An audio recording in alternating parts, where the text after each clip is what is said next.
حالا بریم کلاس بعدی ببینیم چه اتفاقی افتاده واسش. اینم کلاس بعدی. خب اینجا باز پر نقاشیه که ببینیم اینجا چه خبره.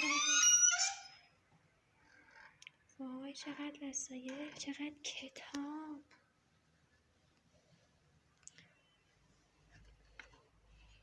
اینا دفتر مشقاشون رو اینجا میذارن مگه؟ نمیدونم والا. ما که میبردیم خونه مشقامون رو بعد مینوشتیم. خب بیاین این طرف. چه ساعت خوشگلی. اینا برنامه هفتگیشون جالب تره.